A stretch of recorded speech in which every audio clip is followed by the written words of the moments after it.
Okay, welcome everyone. So I will try to give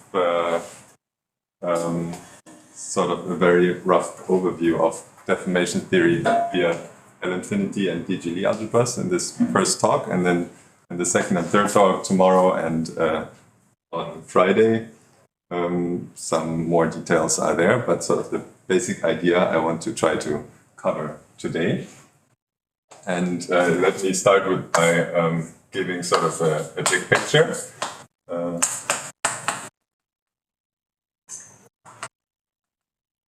And that is that you can sort of look at a classification problem maybe, where you say you want to know all the associative algebra structures on some vector space up to isomorphism. And so there's sort of a global a picture, which is this classification problem. So this is sort of moduli theory, and then there's a local version of that, and deformation theory, you can think of this local picture. And yeah, so maybe we can think about, you have some nice moduli space, which I won't say what it is, but maybe have a nice geometric space that describes all the objects, and then the deformation theory you can sort of do first order, and then you maybe see the tangent space of this moduli space. Or you can do sort of higher order, and it's a bit curved. It's first order. And higher order. And to describe the first order deformations, you want, turns out you need a cochain complex.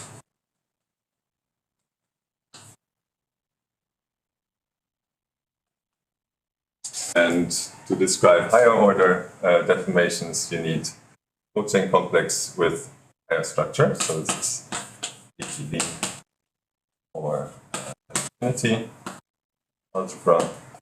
So this will be a cochain complex with some higher structures.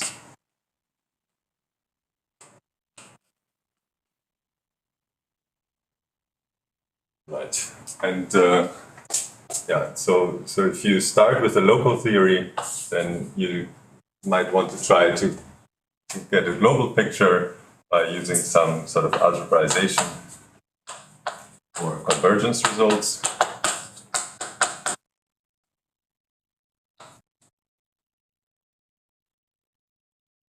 And in the other way, if you have a global picture, you can sort of get a local picture by looking at infinitesimal neighborhood.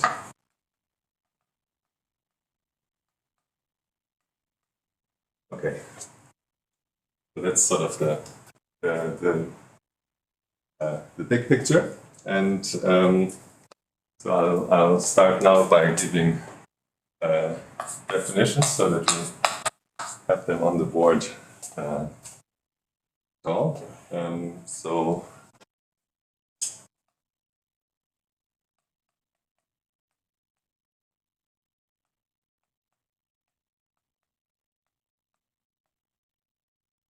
L-infinity 1 algebra is given by a graded vector space.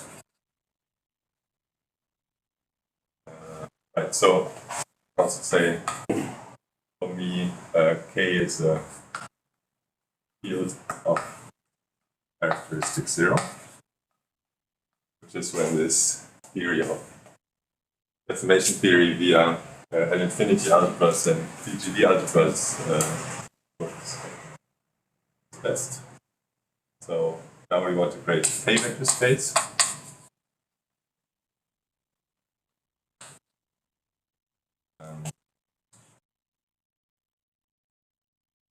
this. So this is like sum of some vector spaces, and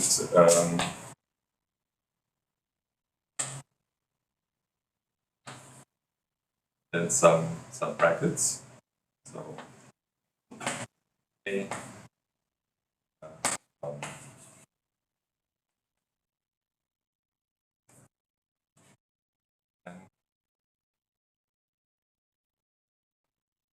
some multilinear brackets,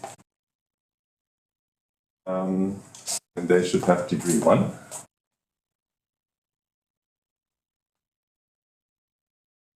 Satisfying some identities, and the identities are following. So,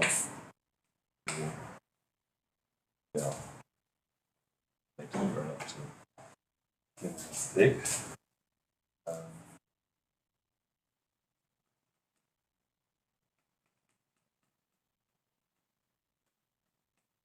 So if you have something with n entries, then you can commute the entries, and then you get a sign.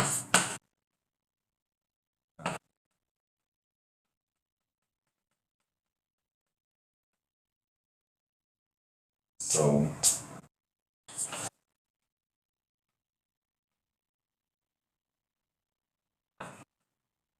sigma is a permutation, and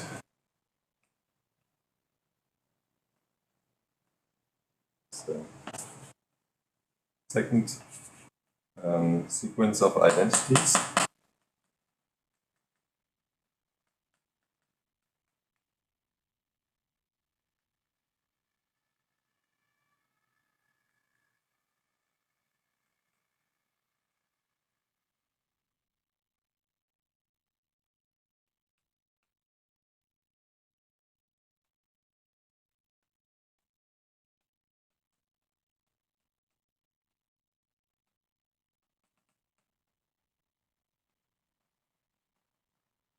So this involves 2 brackets.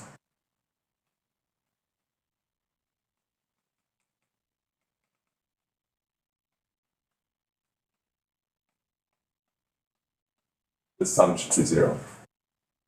Okay, so I should say, maybe say what this is. These are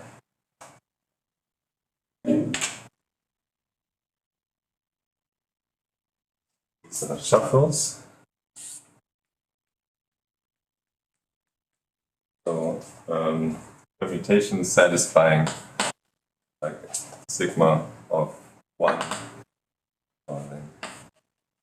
smaller than sigma of I, and then for the rest, they're ordered. The other thing here, this chi of sigma is visual sign. And that means transposition of 2 elements of degree. So transposition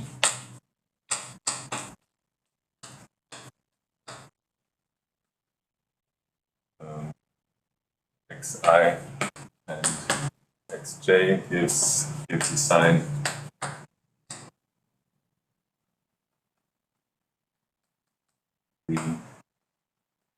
of xi and degree of xj.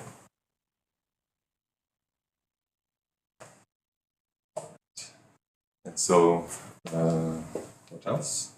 So this is for homogeneous elements.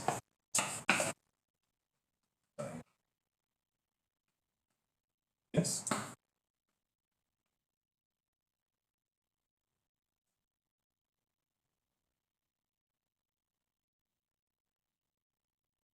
And the reason I define it like this, with these signs and with this sort of strange notation, shift 1, is that if you want to define an L-infinity algebra, you should shift this again.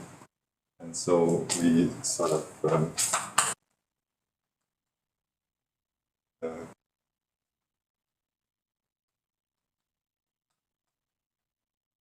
So this is the D-suspension. L-infinity algebra is a D-suspension L-infinity algebra. And the reason I define it this way is that you get sort of less science if you use this definition. And if you have an infinity algebra G that corresponds to an L-infinity 1 algebra that's taking G shift 1, and this is the sort of G from up there. And then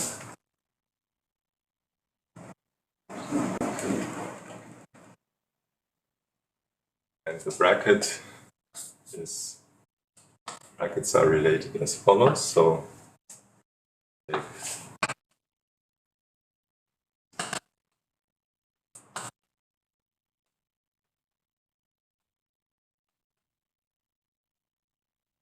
take elements xi in the G-infinity, the L-infinity algebra, then you shift them and view them as elements here, and you can take the bracket here. And so this is bracket.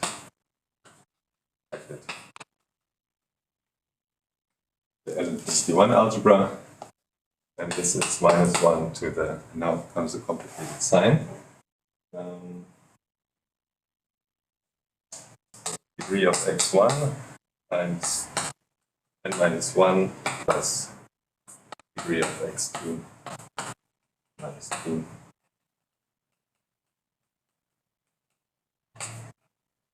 Okay, and then the brackets.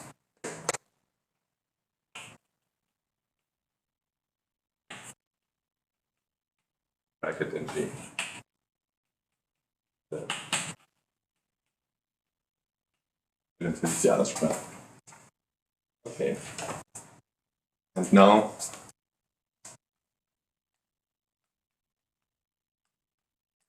if the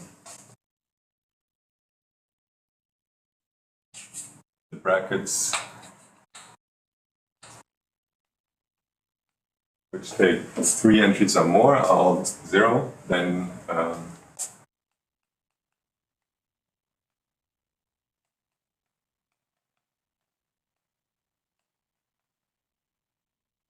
this L-infinity 1 algebra is the suspension of DGD algebra. And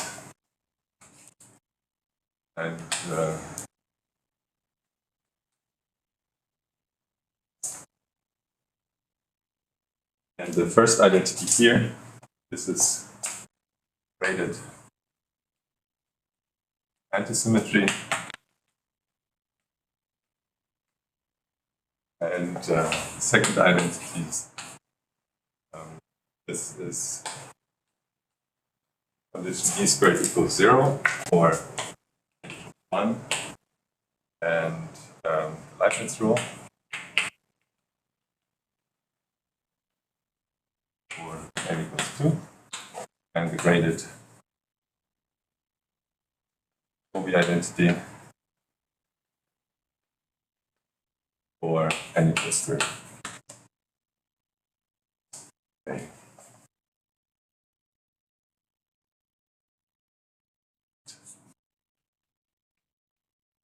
And so I write down some exercise which we can do, and we can also discuss the breaks if you like.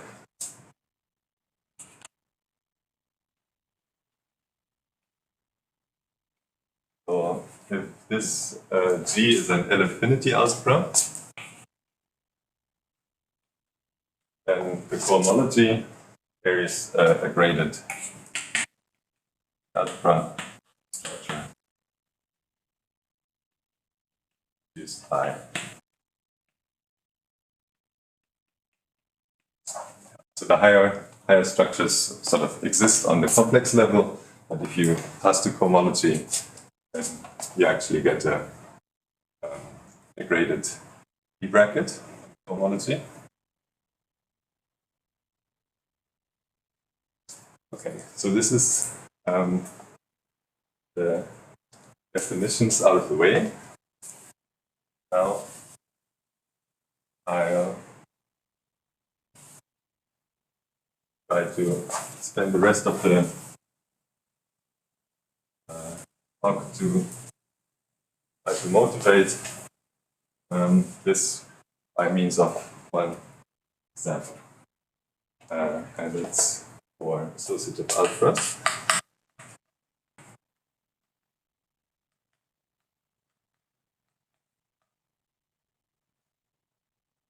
So an associative algebra is a K-vector space with an associative multiplication. And so mu is in it's a map that takes it's bilinear. So takes two entries and multiplies them together to get something. And this should be associative. So that means mu of answer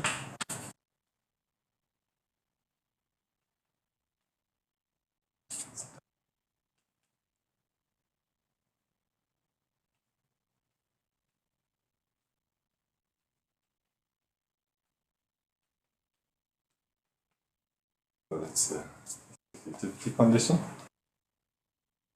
And if V is it's finite dimensional,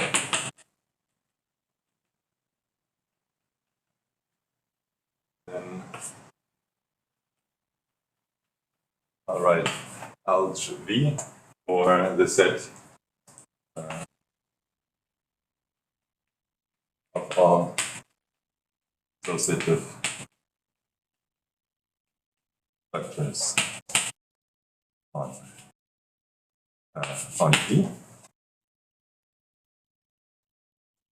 And turns out that alg V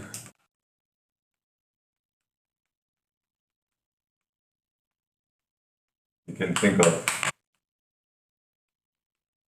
as an affine variety. It's the structure, and it's the structure of affine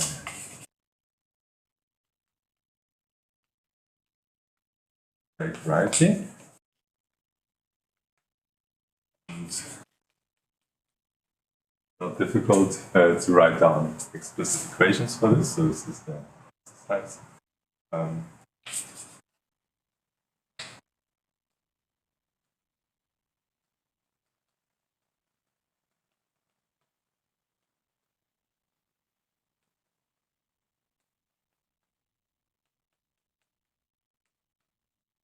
These equations come from the associativity condition, of course. And one way you can do it is to just choose a basis and work in that basis, and you get equations. Okay.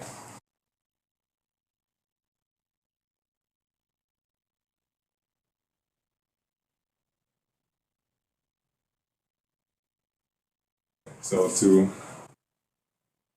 any questions? Oh. All too well, maybe.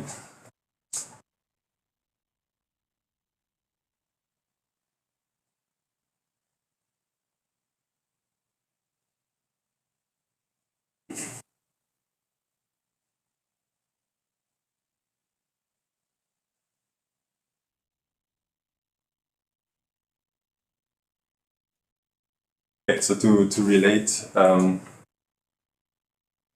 the geometry of this algebraic variety can be related to the deformation theory of associative algebras. So that's what I want to explain. See that we need some definitions.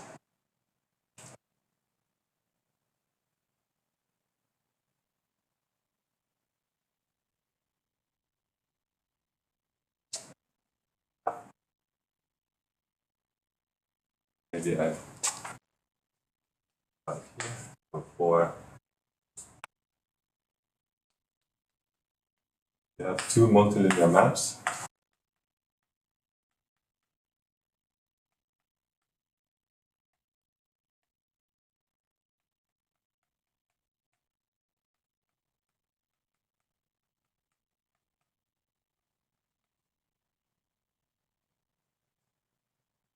You can find the Gassenhaber bracket by as follows. The first step is to define a sort of composition at the ith spot of f and g. So this is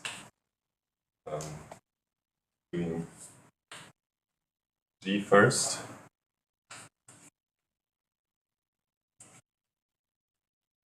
then entering the result into the I plus first stop.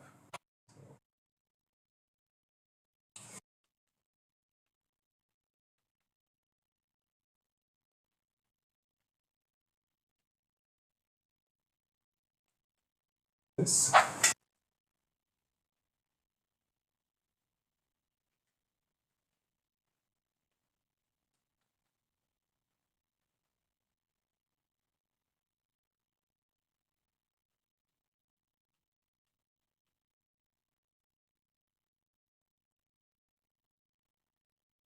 Then you take a signed sum of these things.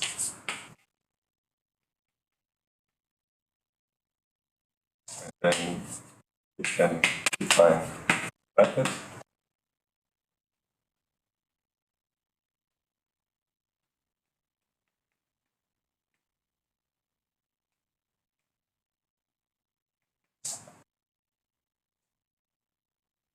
This, correct?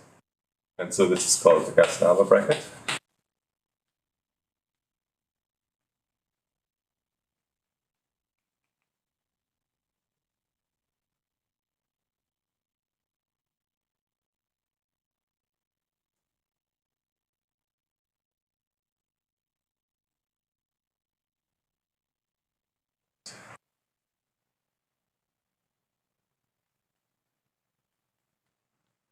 And there are two classical symbols due to Gassenhaber, which the first says that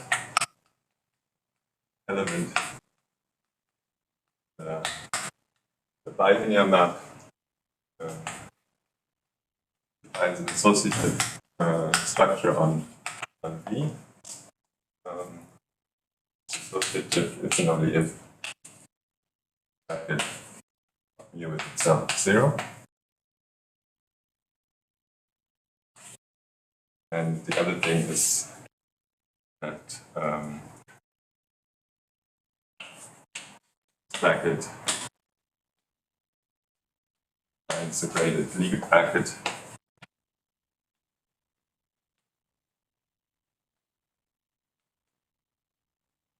on the Hochschild cochain complex.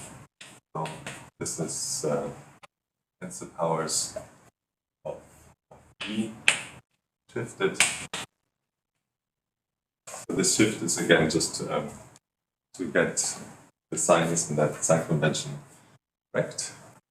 And so yeah, if you compute the I should have said here this ith composition, you can sort of view as doing G first, and then F somewhere in the F G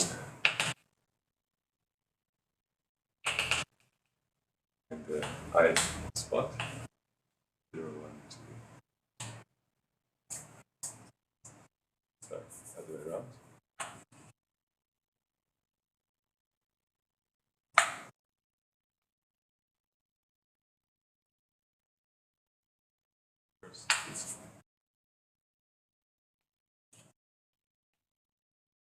this, and if you calculate this, then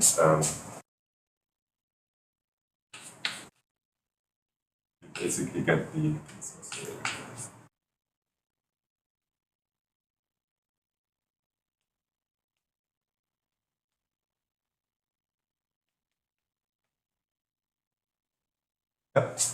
Where does the sign come from in the sum? Why is this the good sign to put in the sum? The sum here? Yeah.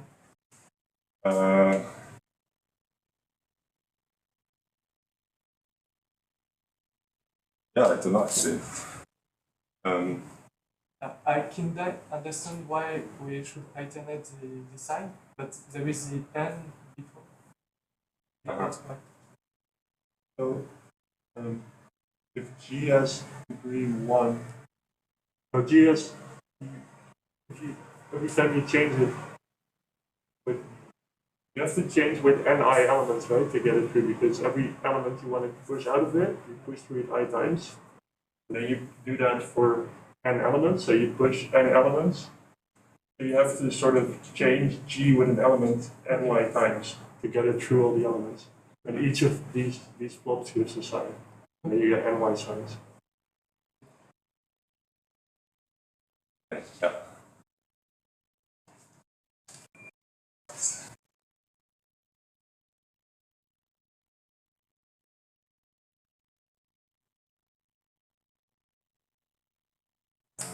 Okay.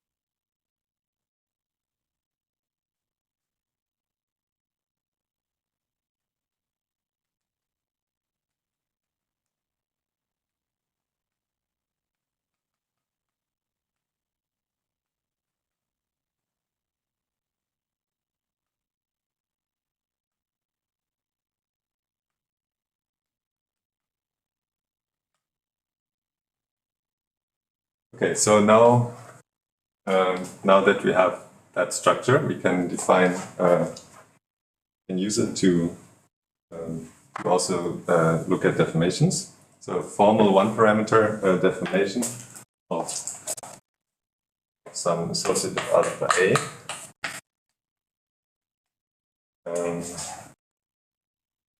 Is given by something like this. So what do we want to do? We want to multiply two elements in B, and that should be the old multiplication, and then perturbed by some higher order terms. So some u1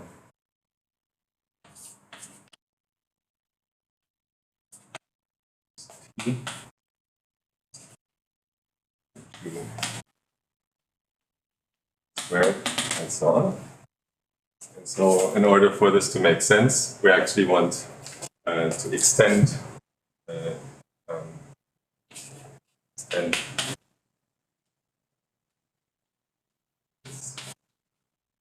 AT linearly.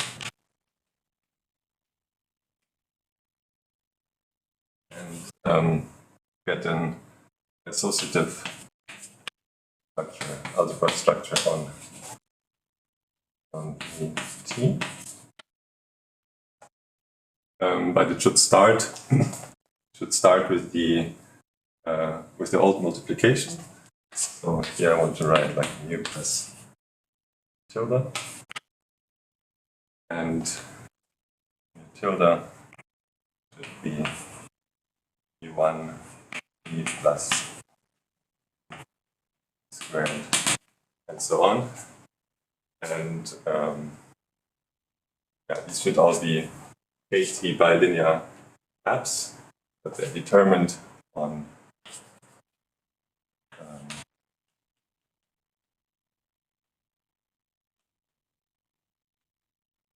intensity.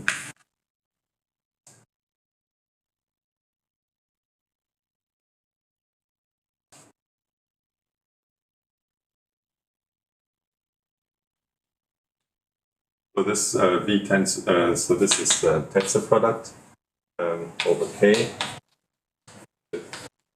normal power series and some normal parameter T. And yeah, this should be associative.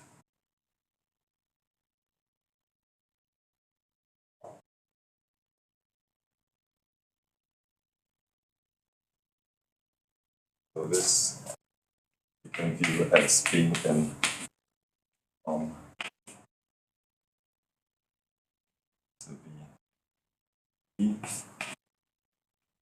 tensor with maximal ideal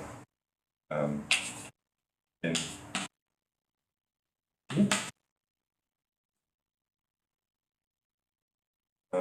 right. And an example well known is that if A is the algebra with functions on some manifold n, then almost one parameter deformations parameter h bar, it's usually written, they correspond to deformation realizations.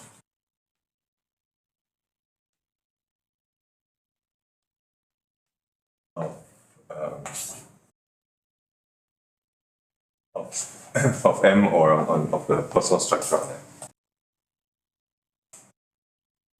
M. Right. So this formal one parameter deformation we can think of construct this step by step.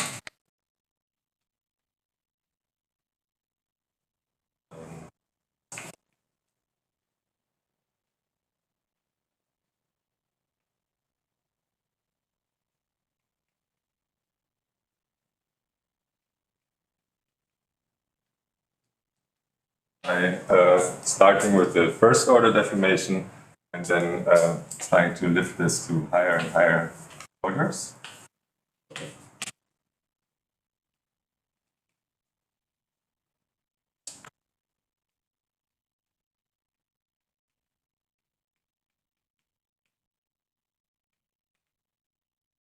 Like this. And actually can do the same for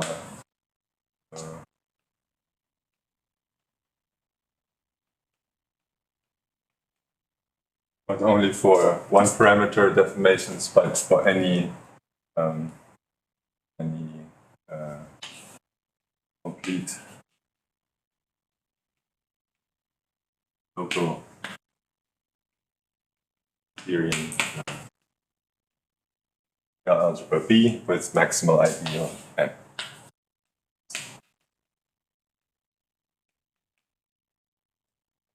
Okay.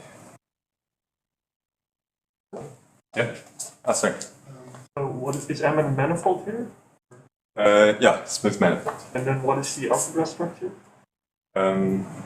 The commutative pointwise multiplication of Smith functions. Manifold. Can you maybe say a bit more what the geometric deformations are of the manifold? And what the word deformation quantizations, and you said something about Poisson structure as well. Yeah, right. So it turns out that if you look at any formal one parameter deformation, you can find an equivalence such that the first order term that you add here is a Poisson structure. But maybe this will also come up in other talks, or we can talk during the break. Yeah. Is there any way I could see this picture in the, like we said, associative algebras have an variety structure. Does this picture have an interpretation in terms of this fine? This picture here? Yes, like first order deformation or second order deformation. Yeah, right. That's sort of what I still want to explain the rest of the time. I have just 10 minutes or so. So yeah, there is a nice link, and that's sort of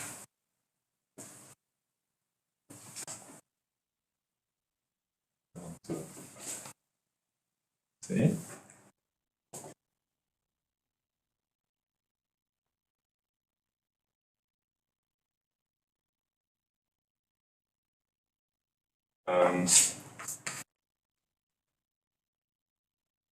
Okay.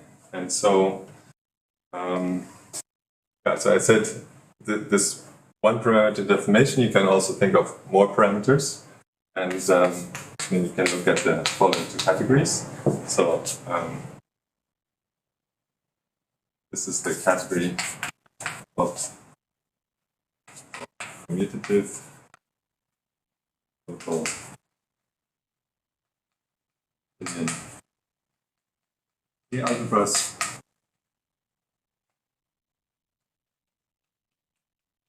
And this has a pro category, and this is the category of commutative local complete material algebras. And right. And now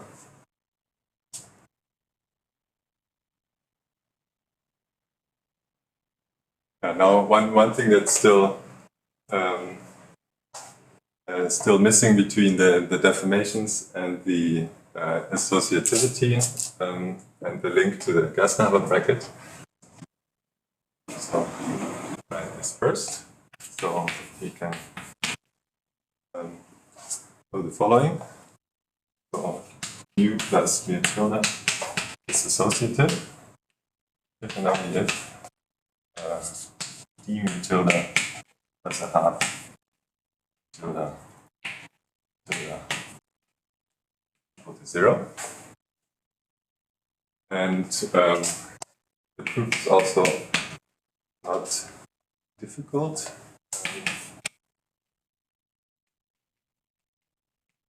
And the hint, the essential hint is to see that this d, which we haven't seen before, is the plus or minus. That's part of the exercise to figure out what the sign is. So plus or minus. So this is the observed differential. One.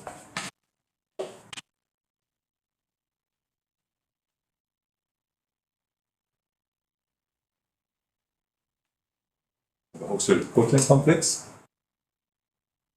Okay. So now that we have this, we can find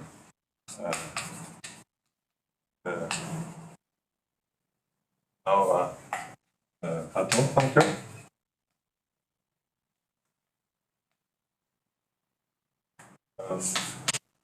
It's the following functor.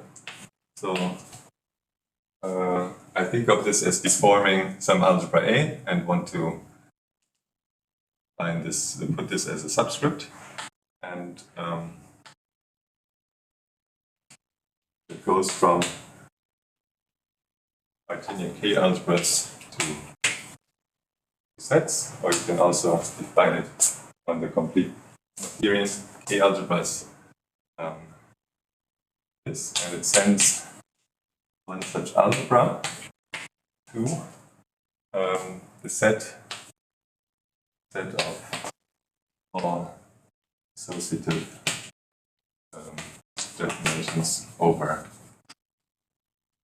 And so this is actually this here. So it is all the tildes in B tends to B to B.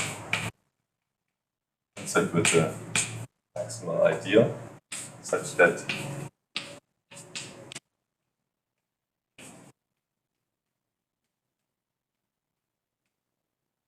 satisfy this equation, and this is called the Mao-Cartan equation.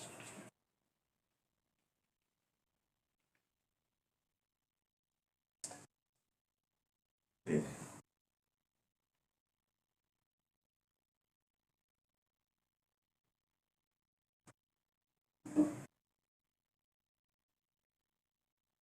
And the notation is that the deformation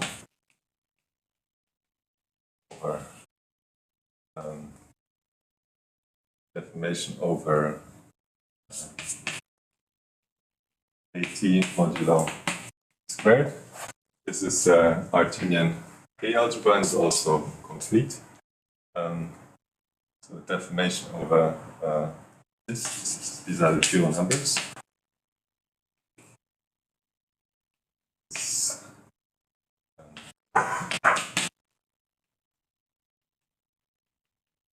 First order deformation.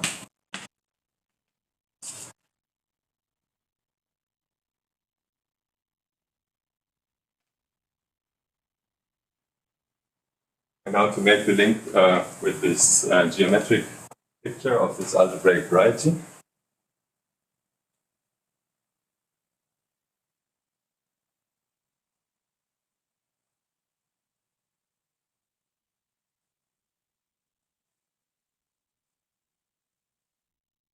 I think this very straight. Sorry? So straight. Associative deformations of A. Yeah. And A is, as before, some underlying vector space with. The quotient of B and N is A.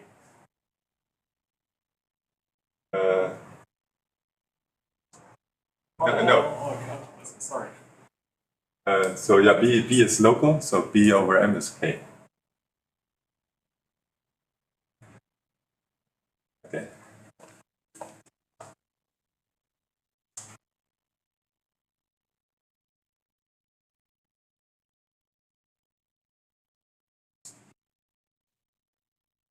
And now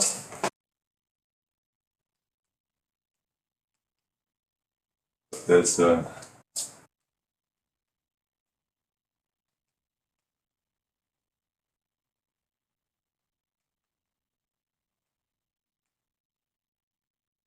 one-to-one correspondence between on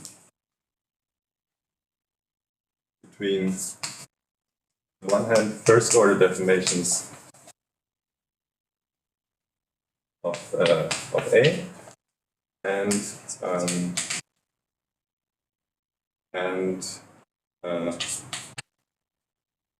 Hochschild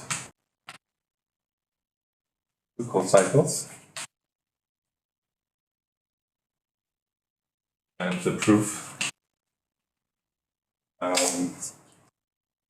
is basically, we already know what the first order deformation should look like. It should be some U tilde which has a first order term, but no higher order terms. And then, so this is a first order deformation if and only if this Mao-Cartan equation holds.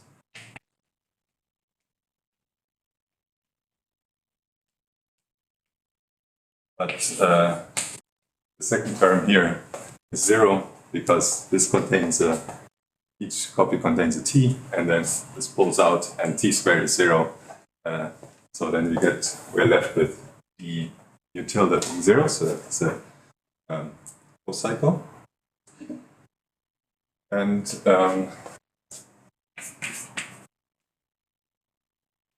now, if V is finite dimensional,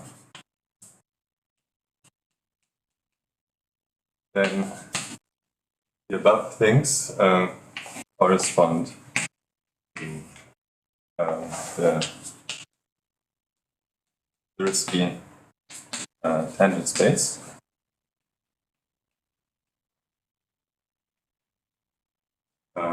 To this algebraic variety at the point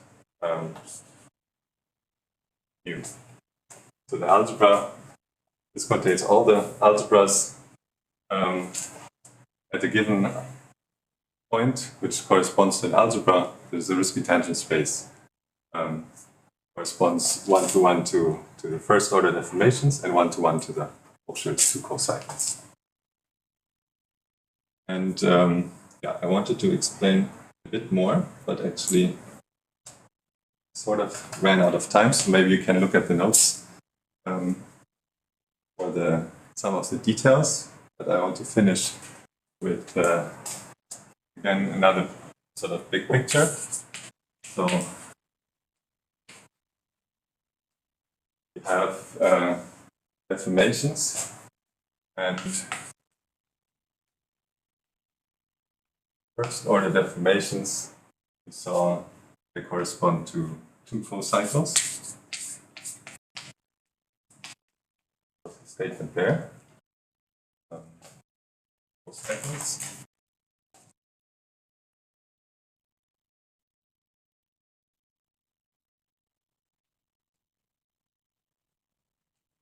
Then you can talk about equivalences of deformations. They correspond to coboundaries. And then deformations up to equivalence.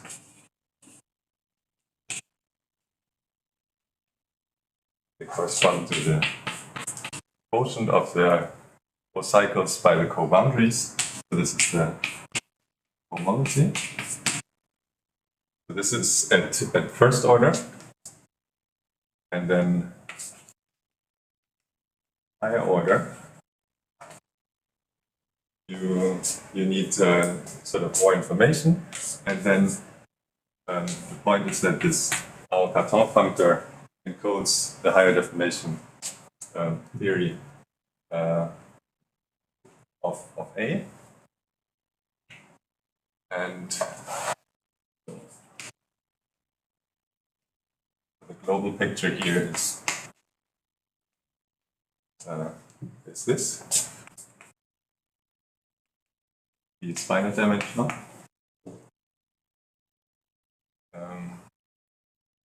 Right, and so the equivalences are put into something called the gauge functor here. And the gauge functor corresponds to speed at the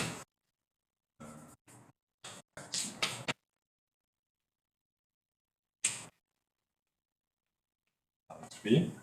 So if you have a vector space V, then if it's finite dimensional, you have a change of basis action. And this change of basis action is given by an invertible matrix. And if you do this, then it turns out that this is the tangent space to the VLB orbit.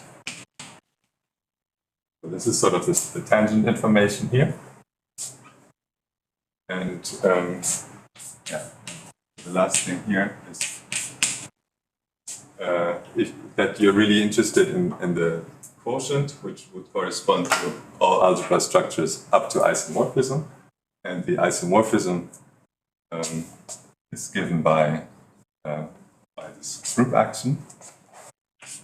And then we define the deformation functor as this quotient of the Cartan functor by the gauge functor. Um,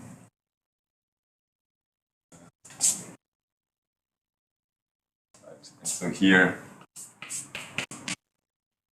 globally, this should correspond to something like a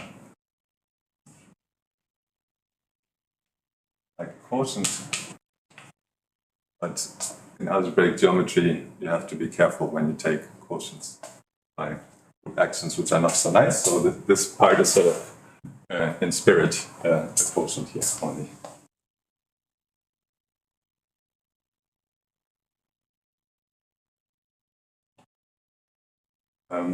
Right, and so the last thing, the last line, right here, to tie this back to the PGD algebras. And so here, if I write HA for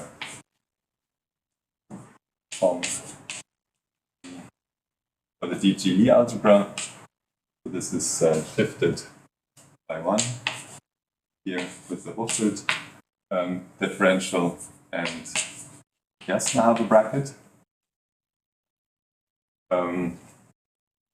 Then here we should look at this DGE algebra. So this is tensor with T, where this lives in the dual numbers.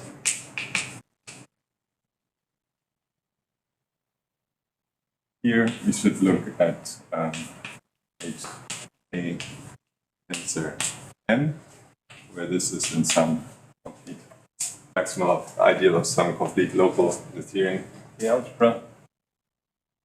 And here we sort of have HA without tensoring anything to it.